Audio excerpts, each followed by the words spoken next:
Hello, Pre-Calc.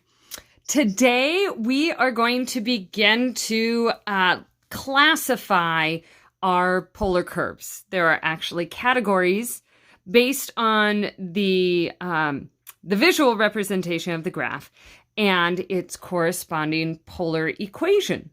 So it will be helpful to take a look at what I have before you here, this summary of the classic polar curves. It's a graphic organizer to help us begin to categorize these pieces. So I just want to talk through this a little bit, and then we'll get to some graphing and be able to predict what the graph will look like before we try our zeros and max and mins and our symmetry and graphing that on the calculator. So sometimes when you graph a polar curve, you get a perfect circle. Those are here of the form r equals a cosine theta or r equals a sine theta. And a can be any integer, positive or negative, but it is the cosine or the sine of a single theta. And then if you notice down the column of the circles, you can see if a is positive and it's cosine, we've got a circle in quadrants 1 and 4. It is symmetric across that polar axis. If A is negative, it's a reflection across the pi over 2, and it is in quadrants 2 and 3. If you have sine, it is symmetric across theta equals pi over 2. And if A is positive, it's above the polar axis. And if it's negative, it's below. So you can begin to play with those and categorize those pieces. So those are the equations that form the circle. The next category, we've got this funny little squiggly on the bottom of the C. And it looks like limacons, and some people will say that, but it's really limaçon. Sounds very French, and that's how it's said, limaçons. And those happen if you take that circle form, but you add a coefficient beforehand. So it's a plus or minus, not coefficient, but an integer, sorry, a plus or minus b cosine theta, or r equals a plus or minus b sine theta. So that b value really can be added or subtracted in there. And we actually have different pieces within the limaçon family. So notice here it's like a circle, but with an inner loop. And I've done a little changing with the A and the B. In the graphic organizer that we have, it's looking at the ratio. The ratio of A over B is less than 1. I don't think so well in terms of those fractions, so I just multiplied both sides of that inequality by B, and I'm really looking where is A less than B. For me personally, that's an easier way to look at that relationship. That might help you as well. That's when you get an inner loop. And depending on your A and B values, whether they're positive, negative, and whether it's cosine or sine, you're going to see that limaçon with an inner loop. It could be in quadrants 2 and 3. It could be above the polar axis. It could be below the polar axis. You should play with those and see how that begins to affect it, changing sine, cosine, and positive and negative. We also have what we call a cardioid. Cardio mean heart. Look, it looks like a little heart. It dimples in there to the origin. And that is when A and B are the same, or that ratio A over B is 1. We also have a dimpled limaçon, and that is when A is bigger than B but less than 2B. So the top one was when A was less than B. If A is greater than B, then we end up dimpling, and this looks like a cardioid, but notice that little dimple does not go to that pole right there. Okay, so it's not going all the way into the origin. It's coming in on that polar axis. And then the last case here, A was less than 2b. If A is greater than or equal to 2b, then we have a convex limaçon. It does not dimple in at all. So those are our limaçons. Then we get to our roses. We've got lots of petals here. This is a great cheap way to send someone a dozen flowers, dozen roses. Just write them 12 equations. It's a very mathematically romantic way to express your affection. If you have a cosine with n theta, so a multiple of theta, n needs to be greater than or equal to 2 to create this rose, because you notice this is very similar to our circle form, but n is 1 here in the circles. If you have n is greater than or equal to 2, you end up with a nice rose. And you can predict the number of petals depending on if that coefficient is odd or even. If it's odd, that's n is the number of petals. If n is even, then you're going to double that number to get the number of petals. And you can look at those examples in that column. Then we have lemniscates. Those are if you've got that r squared value. Okay, if it's r squared, you are in the category of lemniscates. And we've got sort of that figure 8, lemniscate, figure 8. And you can play with those and see the cosine. You've got an east-west looking figure 8. And for the sine, you've got that on an angle, on that pi over 4 angle. And there are reasons that comes into play. We don't have time to explore those, but I would encourage you, if you're intrigued by that, play around on your calculator and see if you can make some predictions. Then one last category, and those are our spirals of Archimedes. And Archimedes used those spirals in lots of different inventions, so you can look into that as well. But that's if it's an r equals a theta. There's no sine or cosine in these spirals. So as theta increases, r is going to increase, which is what you can see happening here. The further you rotate around, the greater the distance from that pole. And it would continue to go around and to get further and further away. If theta is less than 0, of course, it would end up going the opposite direction. So this is going to be really handy to keep near you, because part of today's assignment is just take a look at the equation and categorize it. What category of polar curve are we looking at? So I'm going to set this to the side and we'll see if we can make some predictions. We're not going to go through all of these, but a few. Here, I'll just tell you what I'm looking at. Things I notice is that we've got an r squared and we've got a 2 theta. That automatically puts it into the category of the lemniscate. Anytime I see that r squared, I'm going to check and see if it is of that form with that 2 theta there. Let's take a look at number 2. R equals 3 cosine 2 theta. So I have a 2 theta here, and I'm not adding or subtracting anything. And so I'm going to think circles or roses, because I don't see any addition or subtraction, but I see that 2 theta there. So I'm going to think a rose. And how many petals will it have? Well, there is a 2 there. 2 is even.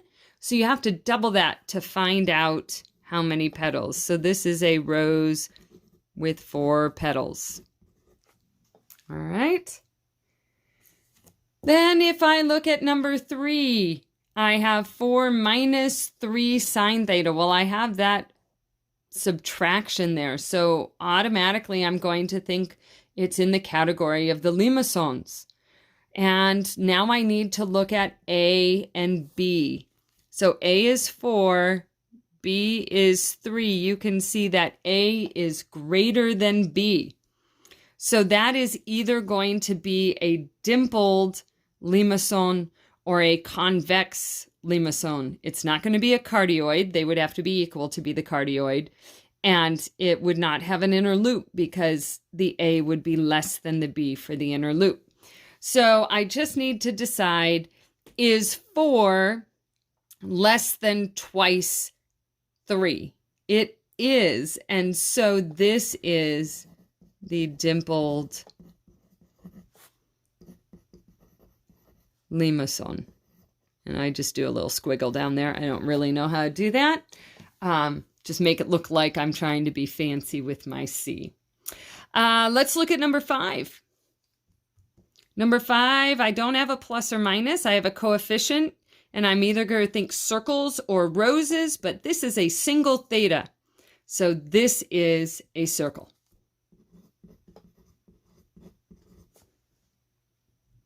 And let's look at number 5. Number 5 will be our last one. R equals 4 theta. There is no sine or cosine in there. That is going to be a spiral of Archimedes.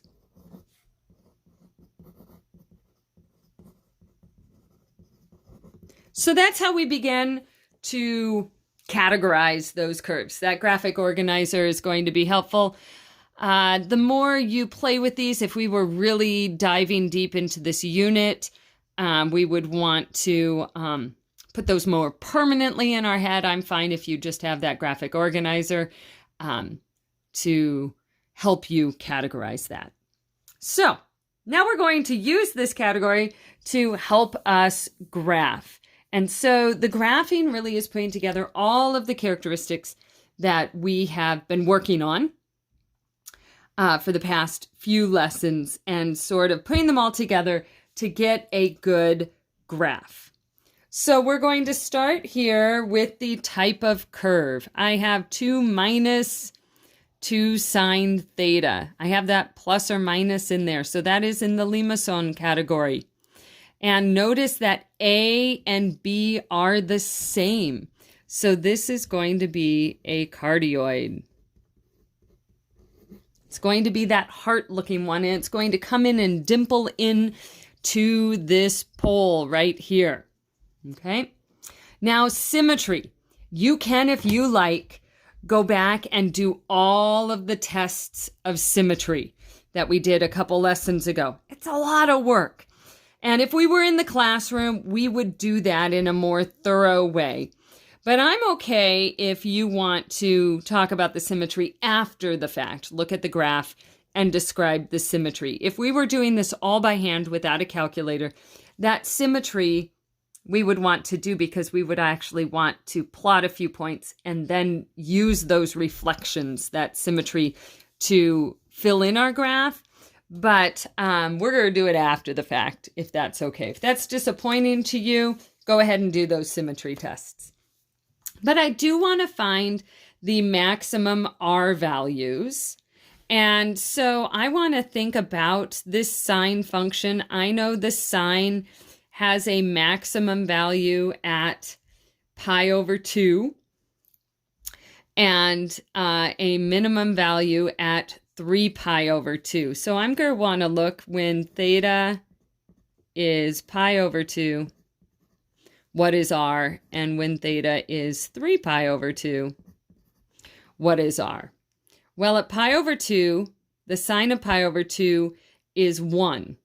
And so 2 minus 2 times 1 is 0. So R is 0. So that actually is our minimum value, isn't it? Because we were subtracting off that maximum right there. So this actually is a minimum. It also happens to be a 0 value, which is kind of helpful.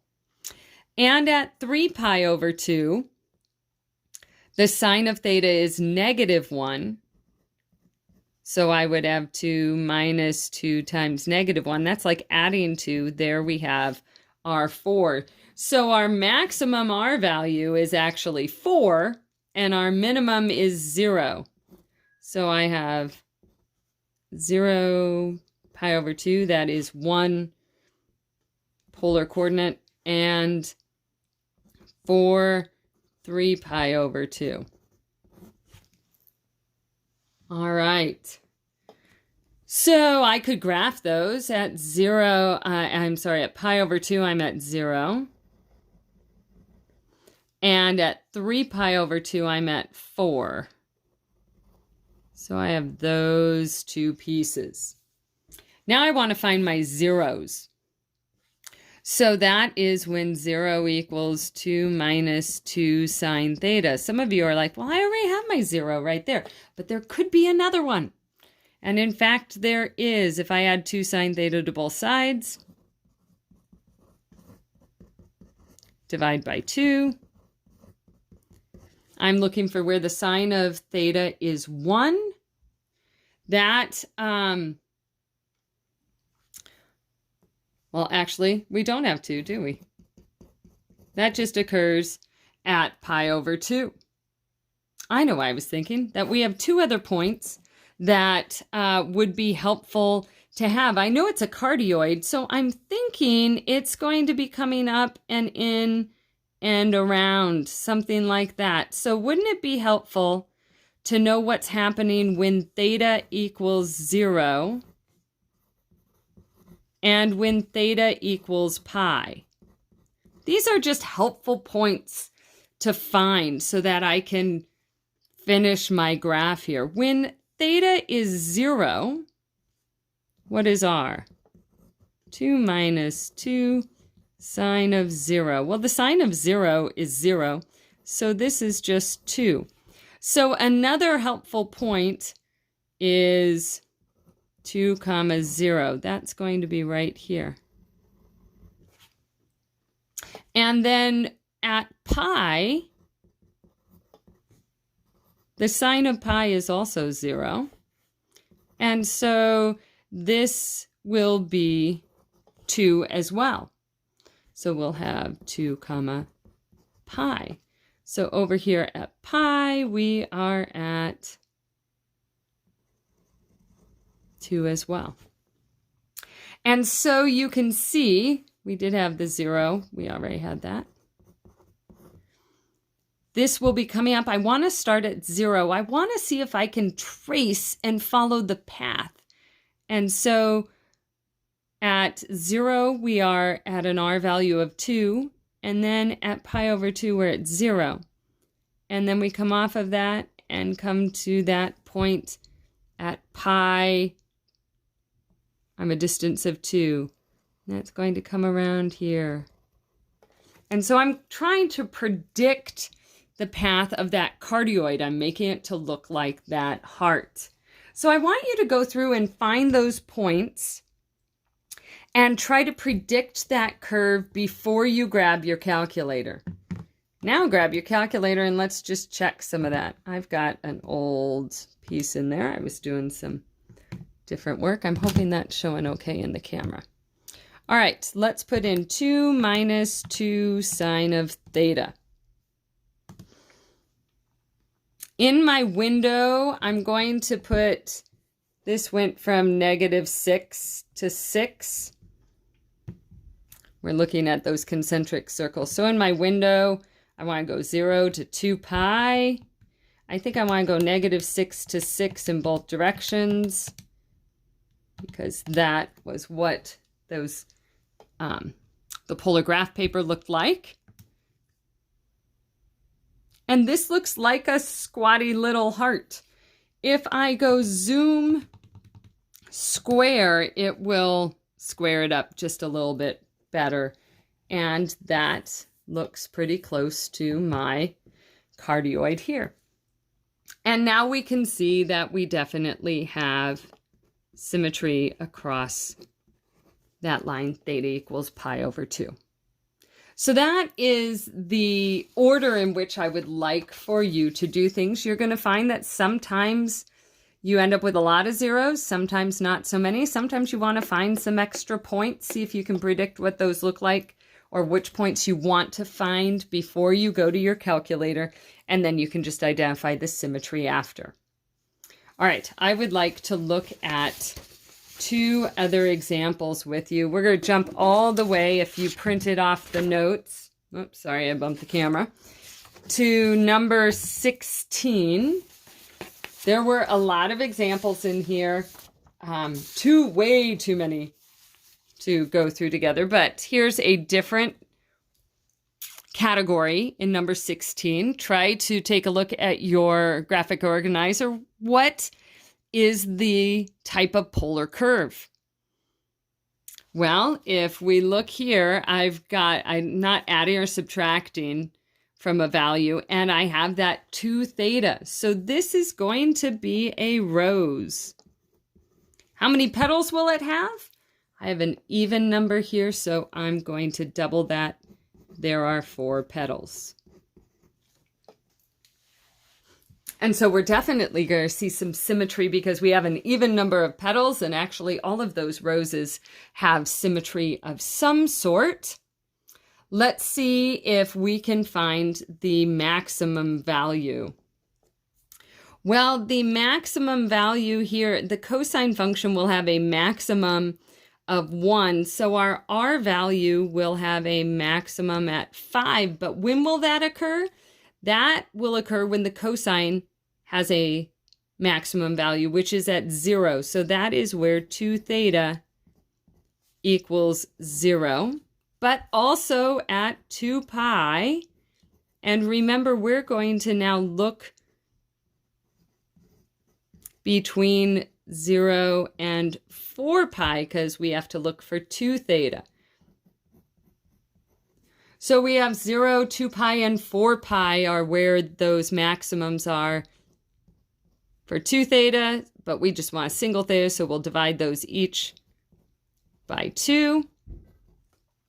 And so we would have 5, 0, 5 pi, and 5 comma 2 pi. I could put those on. At 0, at pi, and back here at 2 pi. That's just the finishing piece. All right, and where would we have a minimum? Well, the minimum of cosine is -1, so that would make this -5.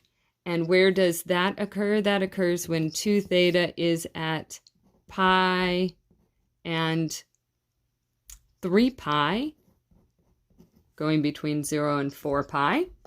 Divide by 2, and so that occurs at pi over 2 and 3 pi over 2.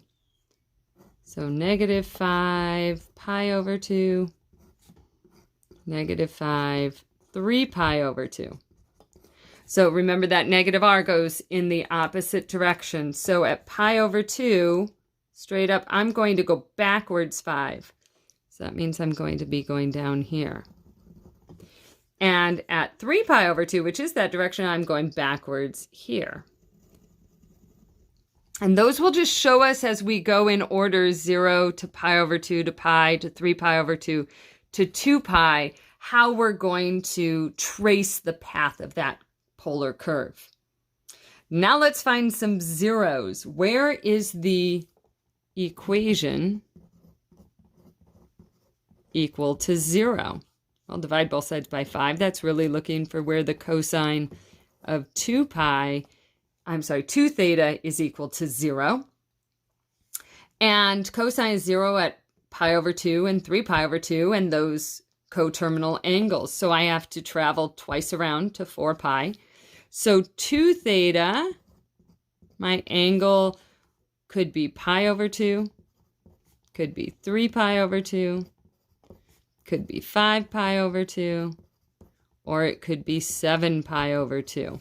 That's the twice angle. Then if I divide everything by 2, that's going to make that pi over 4, 3 pi over 4, 5 pi over 4, and 7 pi over 4. Those are all of the zeros.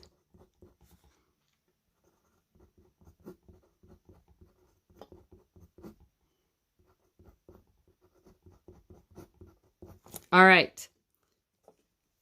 So we know we're going to have some places where we're at 0, but where does that go? What path does that take? we want to just increase and follow through those thetas. So we're going to start here at 5, 0. Then the next greatest value of theta is pi over 4, and that puts us at 0. So at pi over 4, like we're coming out, but then we're going to end back there at that angle of pi over 4. And then after pi over 4 is pi over 2. That was at -5. That's this point down here. So that's the next one that we head to. That's that pi over 2. Next would be the 3 pi over 4, sends us back to 0. Then at pi, we're out to 5. That's this point over here. And then after that, we're at 5 pi over 4, which sends us back to 0. And then it's 3 pi over 2, but that's a distance of -5. That's this point up here. And then back to 0 at 7 pi over 4. And then out to 5 at 2 pi. These shouldn't overlap there, I don't think. And you can see we have 4 petals. And we've got a lot of symmetry. We've got over theta equals pi over 2 symmetry. We've got over the polar axis. And we are symmetric around the pole, that 180-degree rotation. Now, let's just see if we did that path right. So let's put in 5 cosine of 2 theta. Okay. And I'm going to come back here and I'm going to change this to the little tennis ball because it's kind of fun to watch it go around.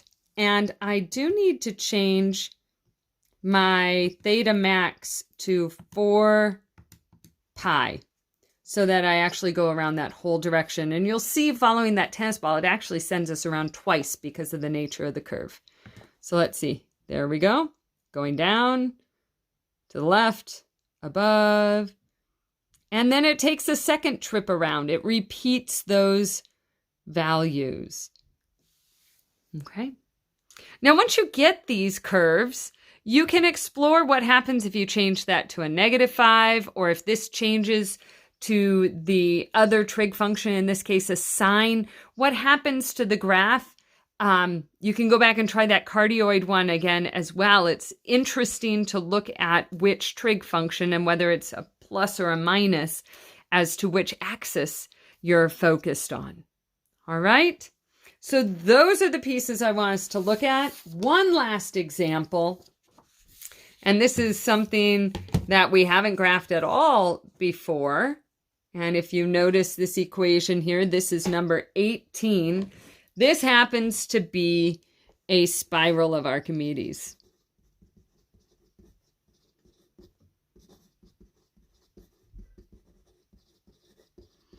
A spiral of Archimedes actually has no symmetry. And it doesn't have any maximum values because it keeps going. There is a minimum value, and that would be when theta is 0. It is 0. So this would be starting right here. And then how do you actually graph this? Well, whatever theta is, you're going to double it, and that's the distance you are from the pole. So if I'm looking at theta's pi over 6, I'm going to be 2 pi over 6, or pi over 3, in distance. Now, if you know your decimals for your unit circle angles, that's really helpful. I don't happen to know mine very well. So I'm going to put this into my calculator and let the table feature help me. So I'm going to put 2 theta here. I'm going to go into the table set, which is second window, and I'm going to start at theta is 0, And I'm going to go up by, I think I'm just going to go around those pi over 6 pieces. So I'm going to do pi divided by 6. And then I'm going to go to the table. And so this is going to help me. Here's my angle. And then this is twice that. So at pi over 6, I need to go about 1 out. And you can see each of these spots is 2.5. So this definitely is an approximation in both directions, because this is an irrational number because it's a factor of pi. And then I'm approximating where it is on the curve. And so at pi over 3, that would be next. I go 2.09. And then at pi over 2, I'm at pi. Pi is 3.14, so I'm out a little bit. This was somewhere between 2.5 and 5. Again, I'm approximating. At 2 pi over 3, out to 4 something, almost to 5. At 5 pi over 6, I'm a little past 5. Again, I'm really just approximating here. At pi, 6.28. Something like that. Then 7.3. This was 7.5, so a little bit before that. And 4 pi over 3. Not very glamorous graphing here. You could draw yourself a table if you want to actually write these down on the table. 3 pi over 2 is out at 9.4. And I've almost made it around 5 pi over 3 at 10.4. 11 pi over 6 at, 11 pi over 6 at 11.5, maybe somewhere there. And 12.5. Oh, that is 12 point. It's going to be a little bit closer, isn't it? Because this is 12.5. Almost on that line. And I'll keep going because I'm almost there. 13.6. 14.6. And I'm over 15. So this spiral would keep going.